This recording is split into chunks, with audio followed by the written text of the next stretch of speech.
Ladies and gentlemen, be advised, we start in 2 minutes.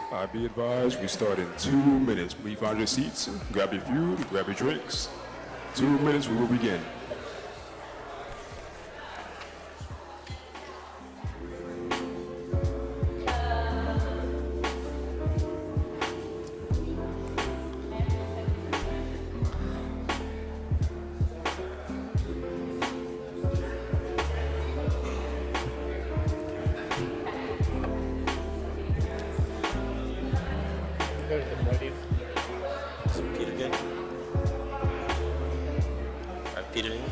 Peter, are you good? Okay. All right, everyone. We're actually going to get started in a little bit early, just a minute or two early. So our guest speakers are making their way up. Please make your way to your tables.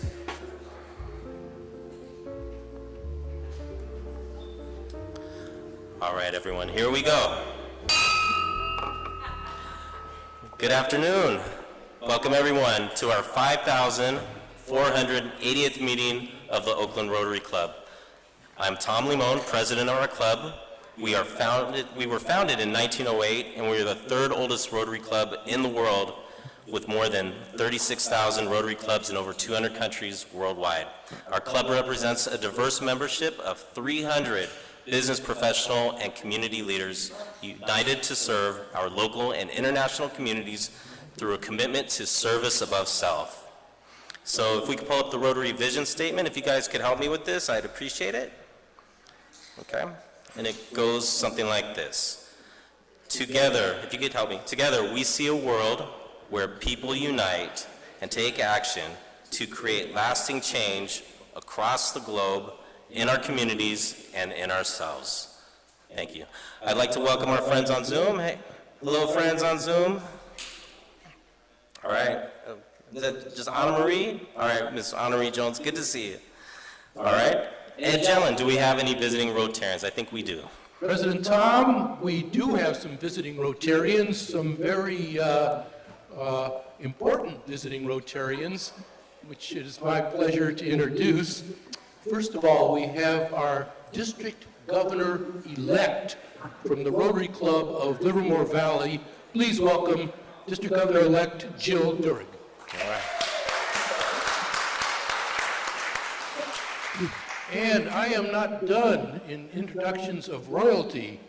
We have with us from the Rotary Club of Pleasanton North, our district governor nominee. Please welcome Herb Bitter. All right, welcome.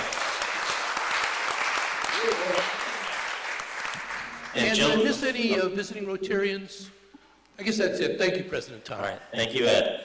And Jill let me know that she came here specifically to see you, our speakers today. So, and Herb, if you notice on our table, we are launching the Ignite app, and we're moving over to DACDB. All right. It's Kimberly Miller. Would you kindly share with us your thought for the day and also about your meeting sponsorship of Children's Fairyland? Thank you, President Tom. Good afternoon, Rotarians. How are you today? Oh my gosh, such excitement. Let me share with you the thought for the day, which is appropriate as we are going to talk a little bit today about unconscious bias. Whether good, bad or good, whether justified or unjustified, our beliefs and attitudes can become so strongly associated with the category that they're automatically triggered and affecting our behavior and decision making. For example, simply seeing a black person can automatically bring to mind a host of associations that we have picked up from our society and just living.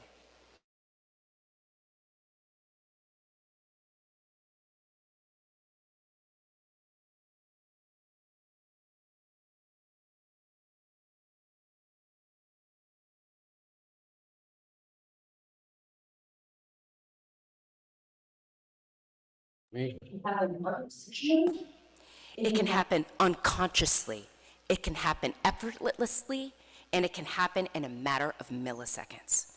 These associations can take hold of us no matter our values, no matter our conscious beliefs, and no matter what kind of person we wish to be in the world. Credit to Janet Eberhardt. Thank you.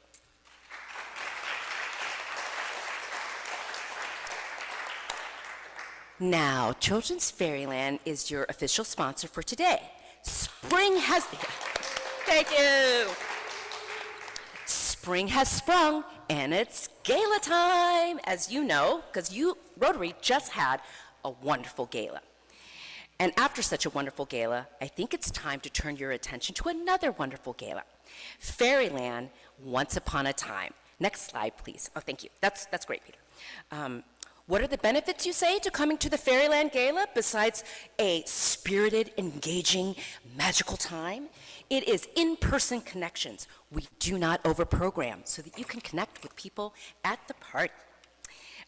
Next slide. Last year, we had almost 300 guests, lots of dignitaries from Oakland, neighbors, supporters, people who want to support children and families. It was wonderful, all walks of life. And another benefit is impact. Your dollars supporting the Children's Fairyland Gala directly impact children and families who will find informal learning and a safe place to play with their family. Next slide. I'm sorry, that was the impact. Next slide, Peter. Next slide. Your investment supports, next slide, Peter, programs like Fairyland for All. If you don't know about our Fairyland for All program, this is a $5 ticket for all low-income families to come to Fairyland, up to 8 people in their household. They come twice and it converts to a membership. Your dollars will support that. Next slide. It also supports our Youth Writers Workshop for older children who are young authors who work with an experienced author to produce their own work, and we publish them in an anthology at the end of the year, lifting up literacy. And next slide. Fairyland belongs to all families, particularly Oakland families, but all families across the Bay. And you can be a part of that experience. Become a sponsor, buy a ticket, a group of tickets, which actually is a table. We would love it. They're $3.25 a piece, but remember the impact that you will have. Thank you so much. You can find all this information on fairyland/gala.org. Thank you very much.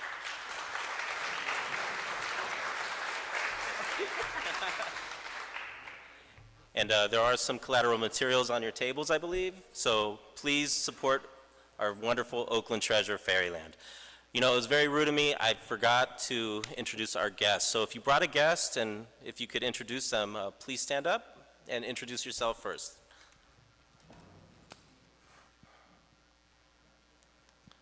Hi, I'm Allison Bliss with Marketing Communications Company, and I have 2 guests today. One is Byron McGovern, stand up so they can see you, who Byron runs Running for a Better Oakland, and also my former intern, Mega, say your last name. Ramanathan, I never get it right. She is the founder at age 13 of Girls for Sports, a global organization. Yay, welcome. Thank you, Allison. And Byron, about 40 years ago and about 70 pounds ago, I was a pretty good runner. All right, so today we are going to recognize Paul Harris Society Fellows, Teresa Wayan, Maurice Escon, Greg Annis, and Janice Brickley. If you could make your way to the stage real quick. So the Paul Harris Society is it's a recognition of your financial contributions to Rotary International. But let's be clear, our club values more than just money. We also recognize and value your time and talent and other contributions to our club. But, so here we go.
Okay, I don't see Cedric Titus, but I think he dodged a bullet with the hat, the ugly hat today.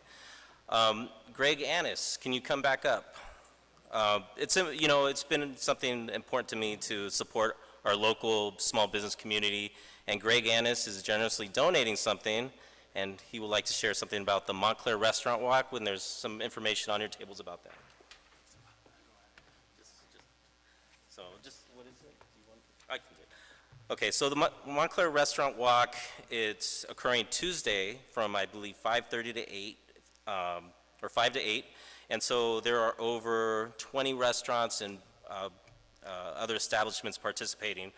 And it's basically a food tour of Montclair Village. So I think this is a great idea. Let's try to make this a successful event, and maybe this can catch on in other neighborhoods. Yeah, so there'll be over 20 restaurants participating. Adult passport is $50. There's also a $20 passport for children 15 and under. And there's going to be live music. It's a great way to support small businesses and to support our local restaurants.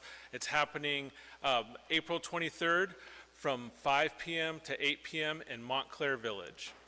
Okay. So, Greg, so one last thing. So, huh? No, let's do it now.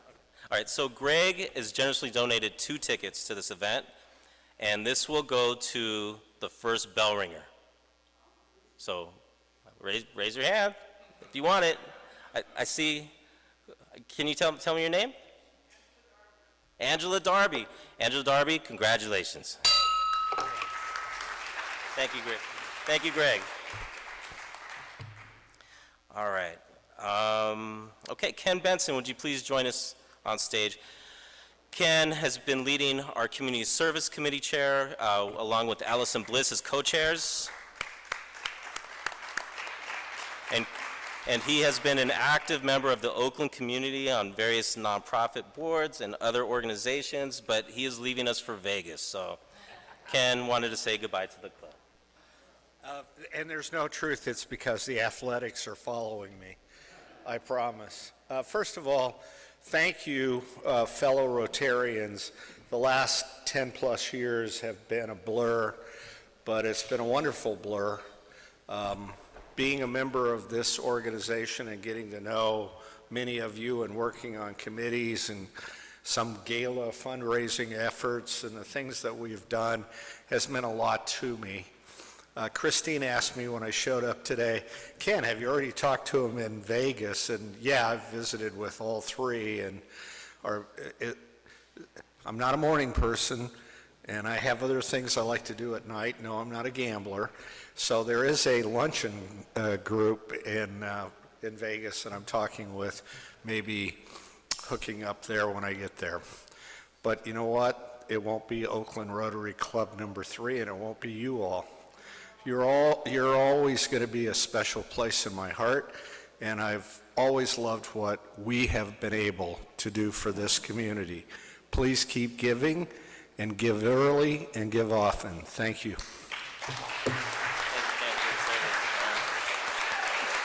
take a photo after, okay?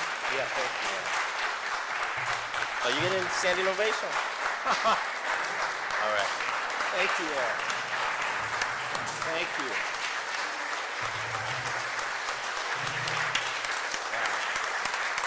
Thank you. There you go. Thanks, Todd.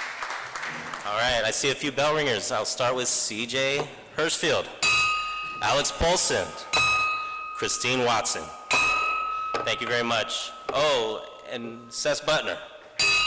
And a bell ring is a generous $100 donation, tax-deductible donation to our Oakland Rotary Endowment. So on your tables, we have several events coming up, several volunteer opportunities. Please take a close look at those and join us. Without further ado, Kim Miller. All right. I want to thank everybody for attending today for our members-only workshop. It's so great. I'm honored to welcome Viva and Michael. We've been working with Liberation Labs for a couple of years, and this is really coming into fruition right now. It's really great to have member engagement. It's really great to have the member engagement starting up now. What they specialize in is weaving equity and inclusion into everyday life. And this is an opportunity for us to become an even more powerful, stronger agent of change in Oakland with our service. And I'm so glad they're here to help us do that on that journey. Without any more delays, I welcome Viva and Michael.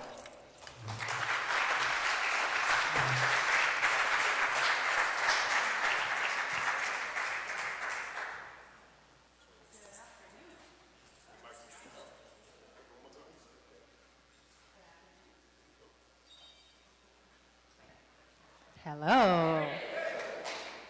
So good to be with all of you today. Michael and I are just feel really blessed to be in the presence of such a sense of purpose and community with all of you, and are excited to dig in to our content for today, okay? Obviously, when we get into talking about unconscious or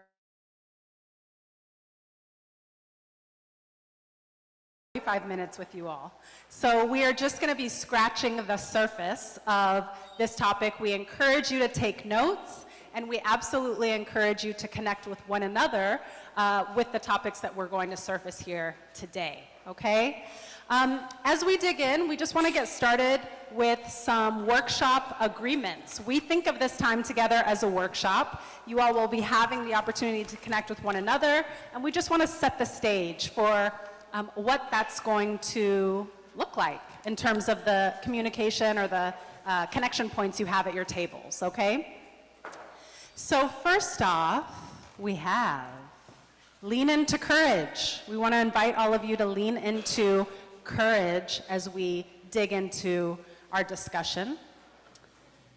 Please speak about your own experience versus making assumptions or speaking for groups of people.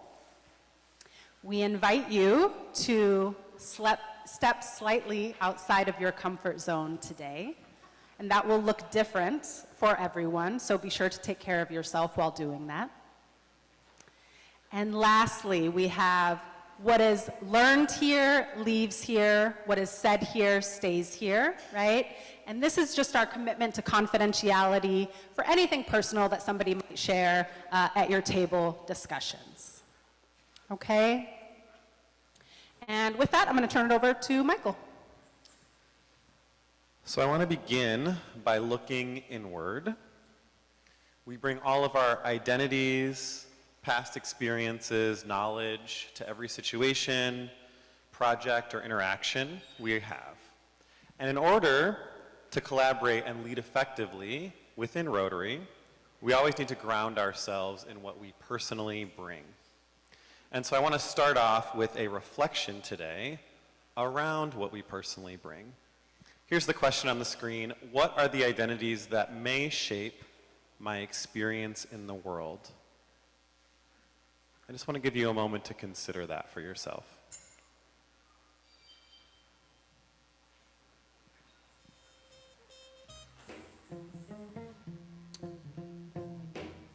And we can go to the next slide. We're not going to journal quite yet.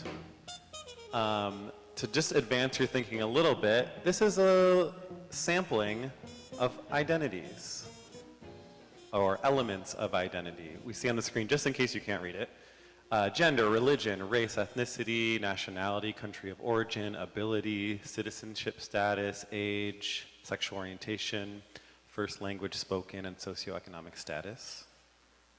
Markers of our identity. This is not an exhaustive list, of course, but we all have components of these within us.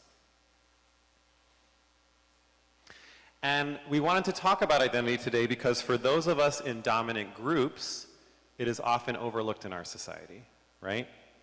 When we're in a dominant group for one or more aspects of our identity, it's easy to never have to think about it. So I experience this personally as a white man, for example, or many of us might experience this when we are able-bodied people, or perhaps those of us who celebrate Christian holidays in this country, right? Those are just some examples of one aspect of your identity or more being in the dominant group.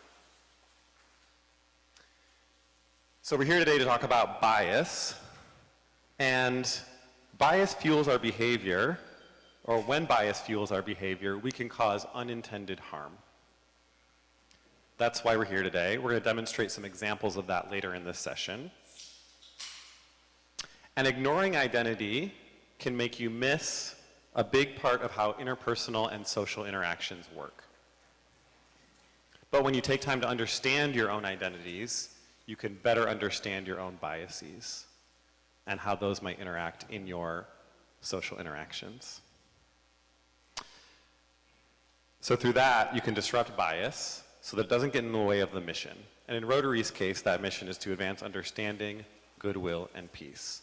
So the takeaway here is identity matters, and we want to pay attention to it in this bias conversation.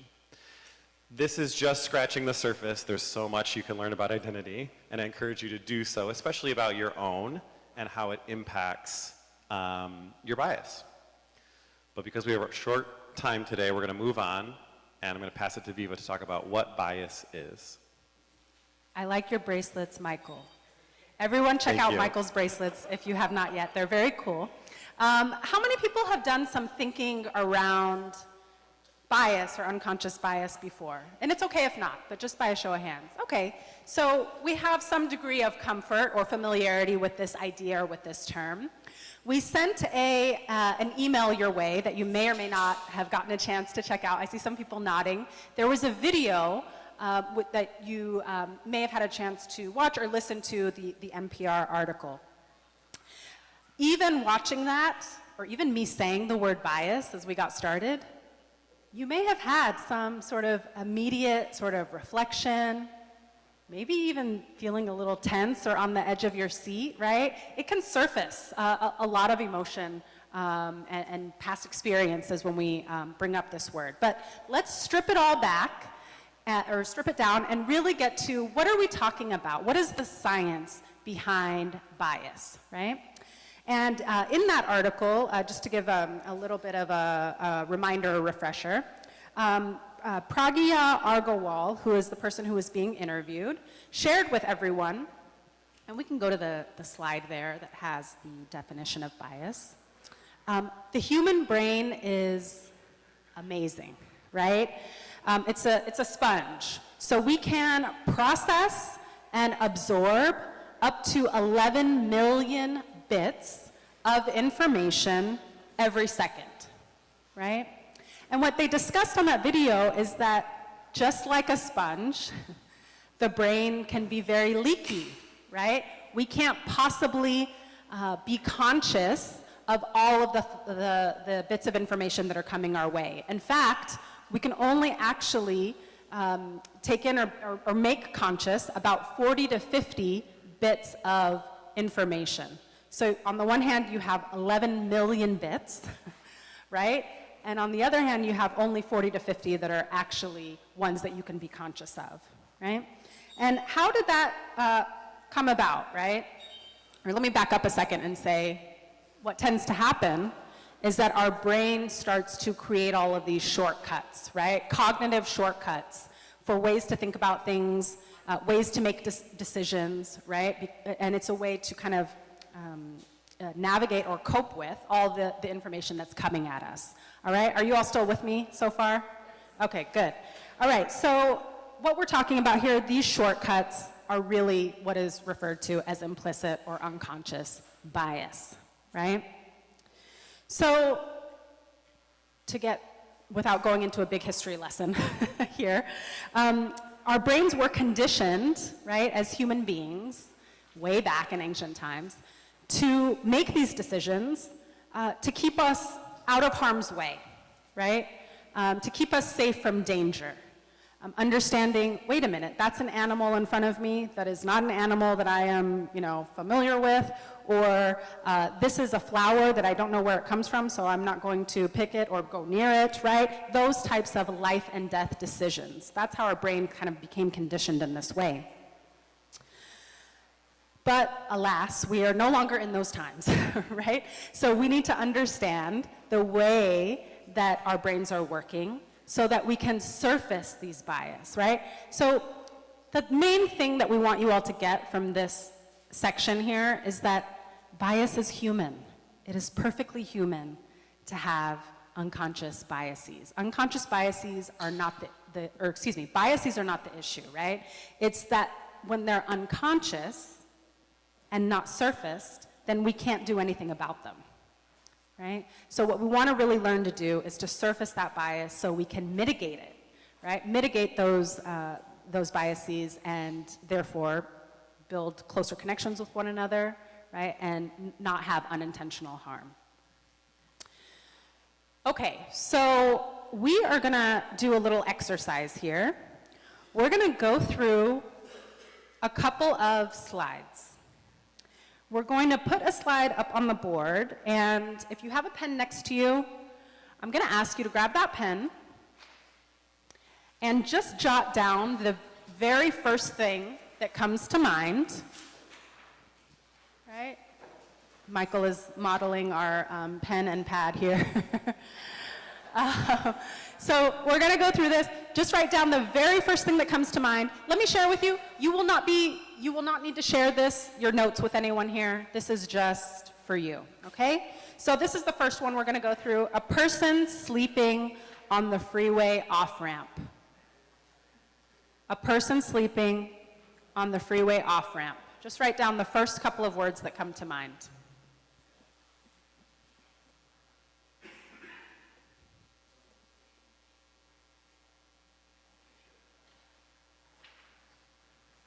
Okay, we're gonna go to the next slide. An elderly woman walking through the park. An elderly woman walking through the park. First couple of words that come to mind.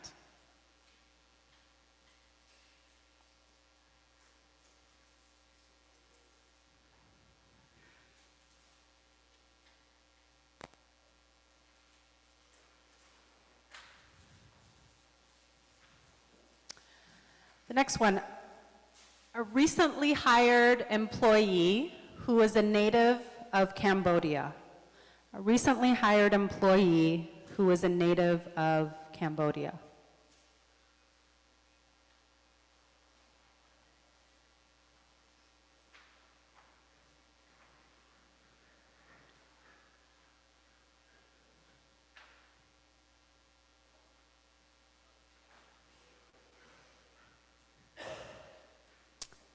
All right, the next one, a 12-year-old boy using a wheelchair. A 12-year-old boy using a wheelchair.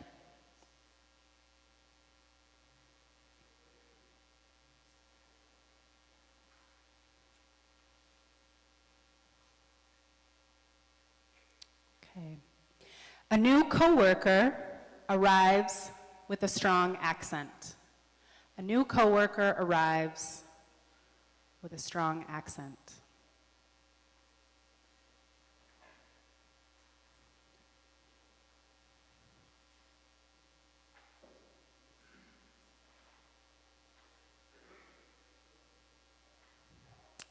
A young woman, next slide, a young woman born and raised in Utah. A young woman born and raised in Utah. I all of a sudden feel like an auctioneer. Okay.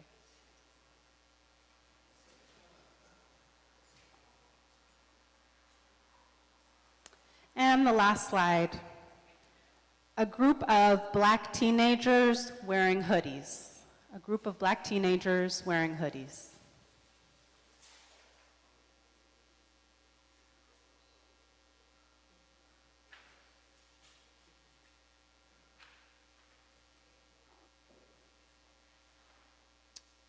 All right. Let's have a quick emotional check-in, right? Those were a lot of different statements that we just shared with you.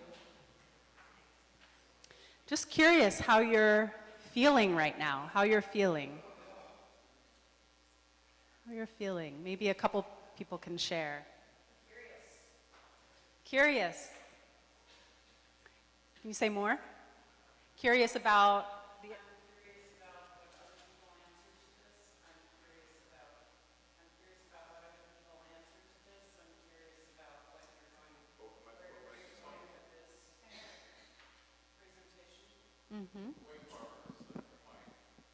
So, I'm curious about what other people answered besides what I answered, and I'm curious where you're going with this because I want to share. Yeah. Thank you for that. So curiosity is one. How about one other person? Waiting for the next shoe to drop. Something I said? No. Thank you for that. There's one more, Michael. If we can, we'll just take one more before we move on. I wonder why you focus on fear for bias. Wondering why we focus on fear for bias. Yeah. Yeah, I think the science kind of speaks to that a little bit, right? We tend to fall back on biases or use those cognitive shortcuts, usually when we're in a state of fear and when we have to make a decision quickly. That's how we're conditioned to have bias. But yes, that's a great fear.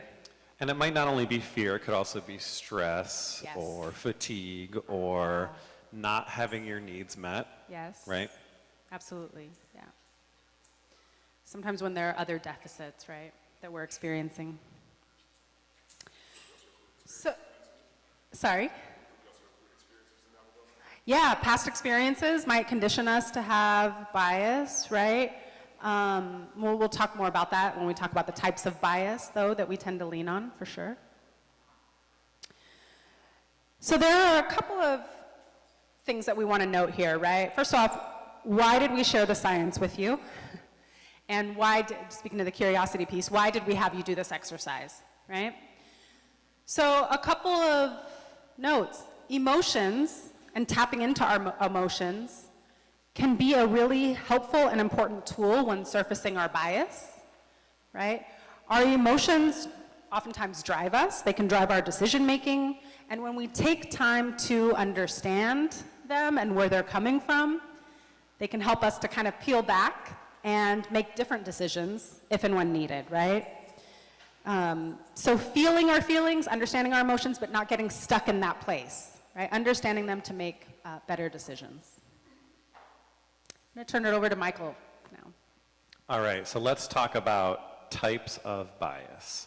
We're going to just talk about a few today. It's not an all-inclusive list. There's a lot more to learn about bias. But we want to talk about 3 that we thought would be relevant to this club. Okay?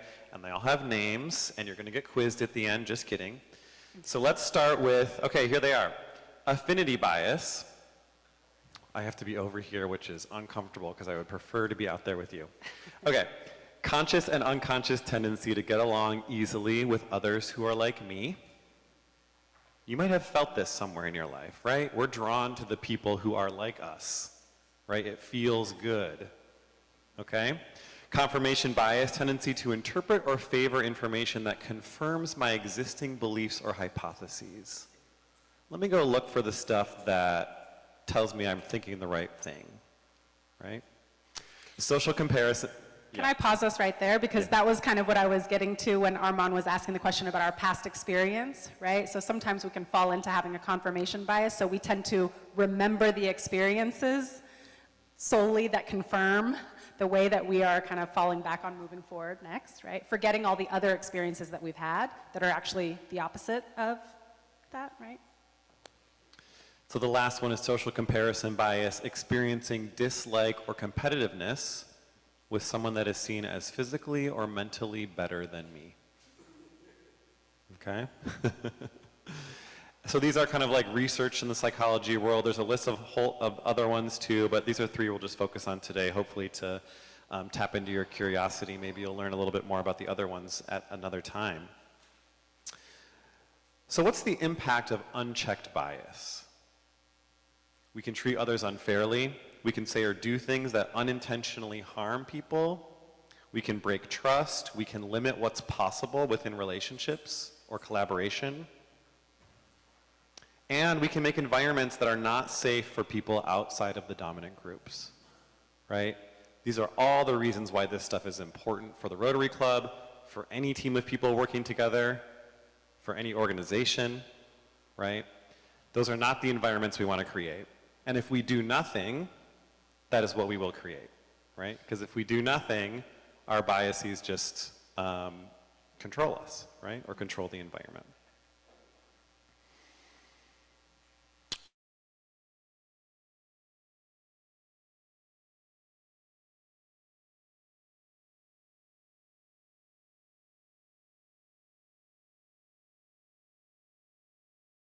These three biases.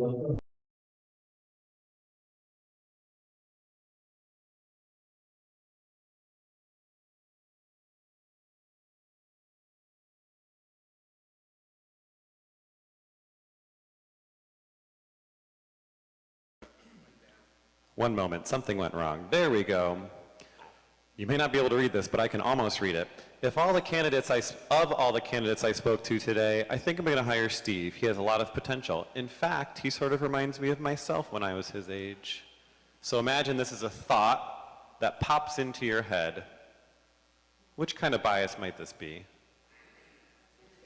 Affinity bias. Hey, he's like me. That sounds good. Let's do it. Let's hire him. That sounds good.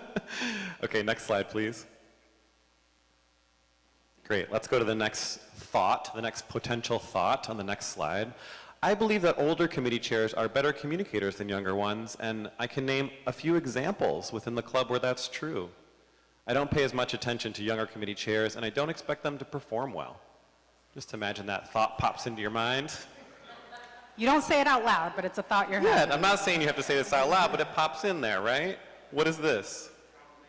Confirmation bias, right? We're looking for the data we already have. Because we never have all the data, right? We never have all the information. We just have our own perspective, right? Okay, let's go to the next slide.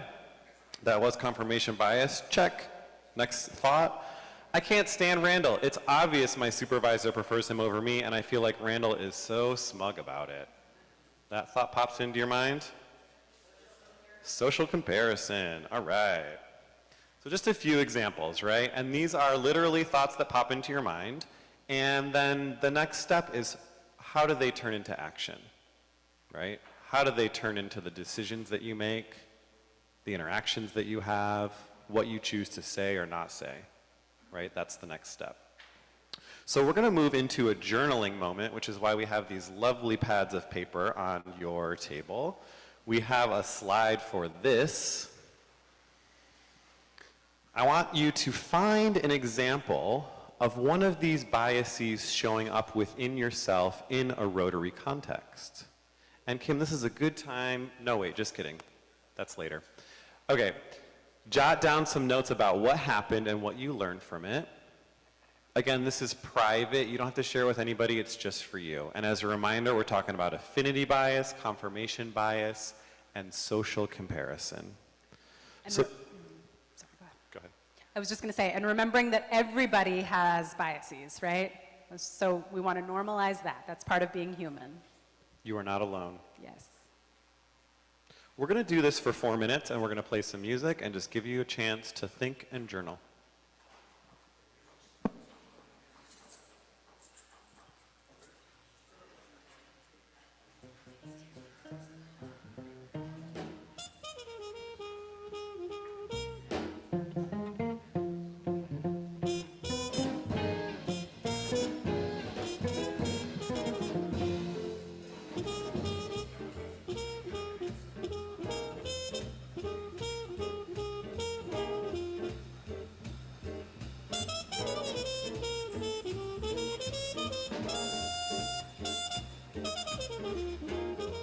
This is a solo reflection activity, not a talking activity.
All right, this is our silent reflection time still. Not our discussion time yet. We're going to take about 30 more seconds for your own journaling.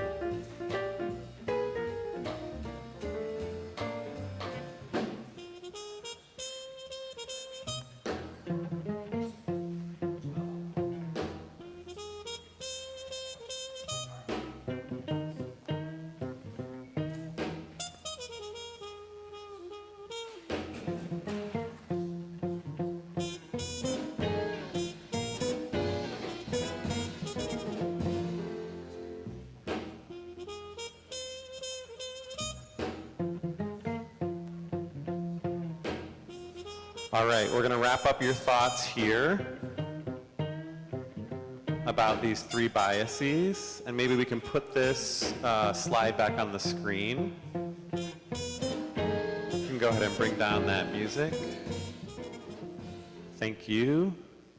What we're going to do now is have a discussion at your table groups or on Zoom in your small breakout rooms. We're going to do about 7 minutes, and I want you to just share what came up for you. You can share a specific example that you came up with if you want to. You don't have to. You can share some reflections or insights that this question brought up for you. Okay? And I want you to make sure that everyone gets a chance to speak. I'll give you a warning when we're about halfway through and then when we have about a minute left. All right? Let's do it.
We are about halfway through. Make sure everybody gets a chance to speak.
We have 1 minute left.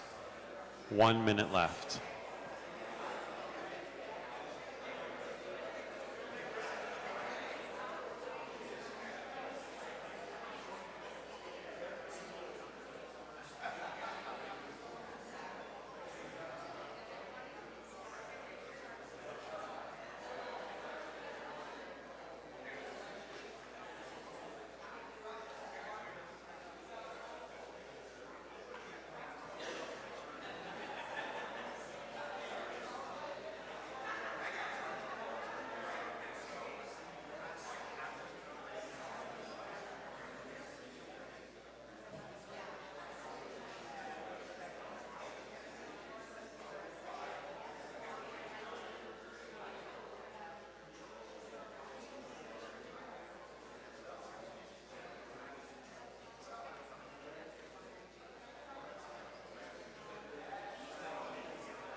Okay, it's time to wrap up the conversation.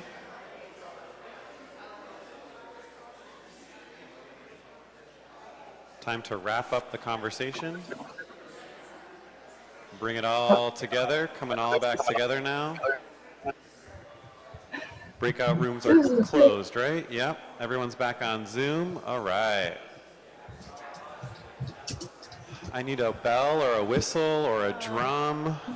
We're going to bring things back. We're going to bring things back to the larger group. Do a quiet coyote style. Yes. If you can hear me. Thank you. Girl Scouts. Okay, I want to thank you all for sharing your perspective. I want to hear from just two people. What's something you're taking away from that conversation?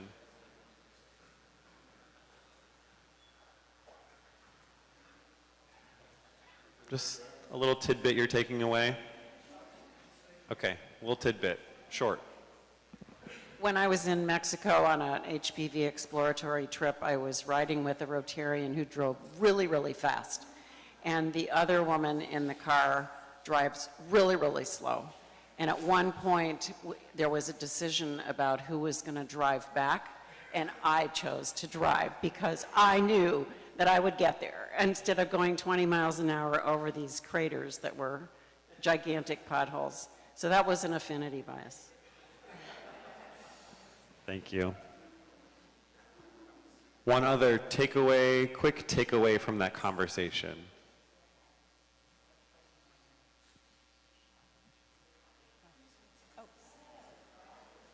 Let's go here.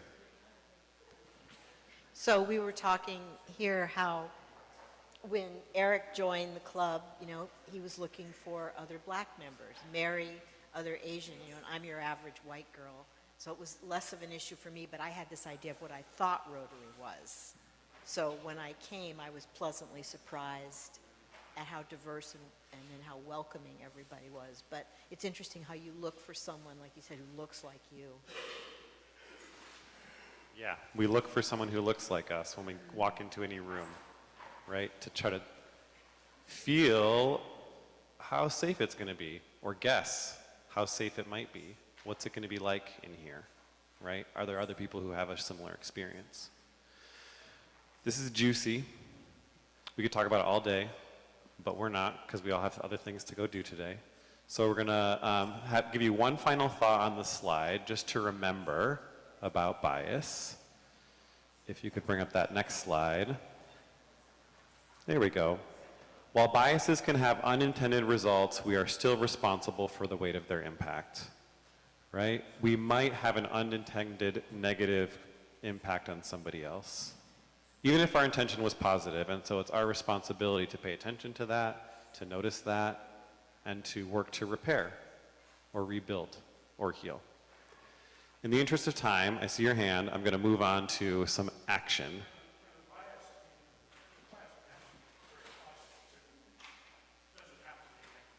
Yes, but we're here to talk about negative biases because that's kind of something to work on, right? But yeah, there can be positive impacts as well. Although I guess I would ask or want us to be thinking about if we're having a positive bias, right, like confirmation bias, for example, that may really benefit one person, are there others that we're leaving out of that, right? By it being a positive bias in a specific way, right? Might it be negative in a different way? Something to think about. Okay, so we are going to talk about the fact that there are lots of things that we can do to surface and mitigate negative biases, right? Or negative unconscious biases. We're going to share a few ideas with you now, and then ask you to consider what next steps you might take in your day-to-day action, right? Yes. We're going to pass around a few ideas for you, and we're going to also put a slide up. And this first one is around diversifying your daily sphere. And you don't actually need to look at the handouts quite yet, unless you have a hard time seeing the screen. Which is definitely me if I wasn't standing up here. All right, so diversify your daily sphere. When we think about things like social media, right? What are the accounts that we follow? Yeah, Will, do you have? Yeah, so here's the thing with the handout, y'all. Only 2 copies per table, because you don't quite need it yet until we're gonna do an exercise. For now, maybe just the folks that have a hard time reading the screen can look at the handout, but otherwise it's the same exact thing that's on the screen here, okay? So, are you all still with me? Just making sure. Okay, so who comprises your social media feed? I'll just read through these quickly because I know it is hard to see here. Where do your beauty standards come from? What is the makeup of your inner friendship group? Who are you learning from? Think about the books, podcasts, classes, news sources, etc. Who is represented by the toys in your household? If you have toys in your household. Who do you spend your days with? Whom have you hired? Whom do you mentor? Does the media you consume reflect the diversity of the place you live? All right. Let's go to the next slide. Another tip, right before talking, which first requires you to pause before talking. Pause and write before talking, right? This helps to reduce group conformity and uplift diverse voices, especially in obviously group settings, committee meetings, for example, right? You could do things like ask participants to write their response to a specific prompt anonymously, compile the responses, ask each person to read somebody else's response aloud, discuss together, allow participants to elaborate on each other's contributions, right? Generate conversation in maybe a different way rather than just having maybe a few more dominant voices sort of leading the discussion. And the next slide, bias check decisions, bias check decisions. Here you can get transparent with yourself and others while putting useful checks in place to make your decisions more inclusive and less susceptible to bias, right? You can use these during important decision points in your individual life or amongst groups too. Have I clarified what we're deciding and what we're not deciding in this moment, right? What tools are we using to make the decision? How is it going to help us potentially overcome some biases, right? Who's participating in making the decision and why, right? Are we including those most impacted by the decision that's being made in that process? And how will I communicate the decision after it's made in a way that's easily accessible to others? Hopefully these last couple of slides or the ones you're seeing at your table are kind of sparking some ideas for you. Places in everyday life where you might be able to switch things up a bit.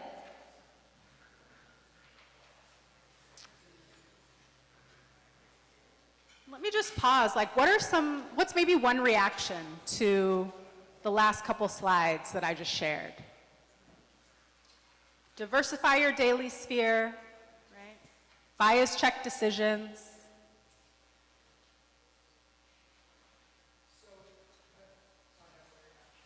Yes. My reaction is to the diversifying your news feed. Time to time I try to do that and I can't do it. I mean, if I go watch a certain channel for more than 5 minutes, it's just not happening. Yeah. And so I think we're so segmented in narrow paths in a lot of things that it's easy to say that and it's really hard to do it. Yeah, absolutely.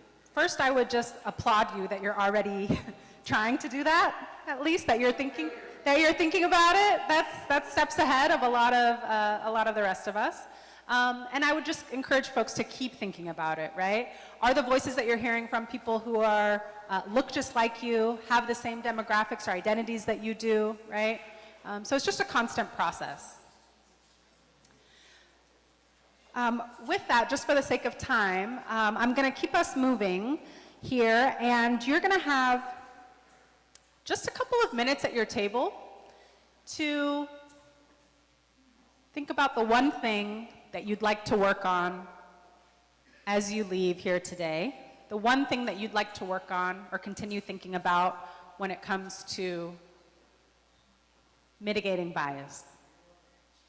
Okay, so just take a couple of minutes to do that. I know we need to wrap up soon here, so this is just a quick chat for a few minutes at your table.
Okay, so just take one more minute to wrap up that conversation or wrap up that thought.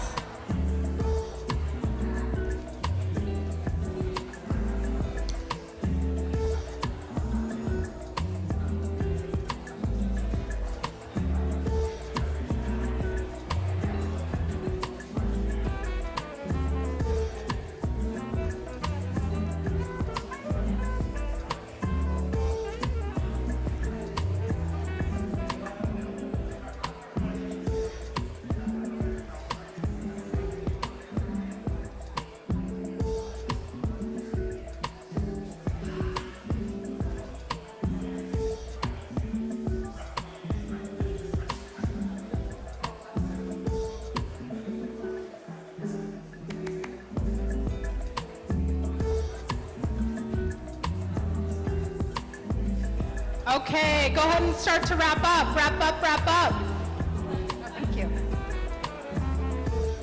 Got a fortune here. I'm all excited for that. Okay, we're back. We're back. We're back. Bum, ba, da, bum, bum, bum, bum. All right, so that was some lively discussion. Just like we mentioned, we were only going to be able to kind of scratch the surface of this massive topic today, but just by a show of hands, just raise your hand if you heard a nugget today that you're going to follow up on, something that you're going to look into a little bit more deeply, right? Ask questions about, explore further. Great. I'm going to ask you all to hold one another accountable to that. Lovingly accountable, of course, but hold one another accountable to exploring that a little bit further. You all still with me? Dun, dun, dun. Okay. Yeah, holding one another lovingly accountable, holding ourselves accountable to following up on that thing. All right, we're so happy that we got this chance to be with you and with the folks on Zoom. Any last thoughts? Thanks for having us. So good to be here.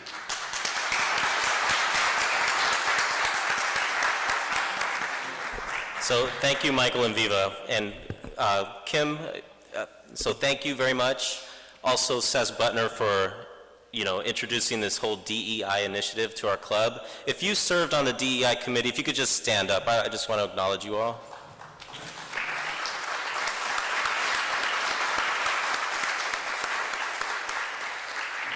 So thank you. I think our club, has really made efforts to be more inclusive and engaging and more thoughtful about how our committees interact, but also what speakers we bring in.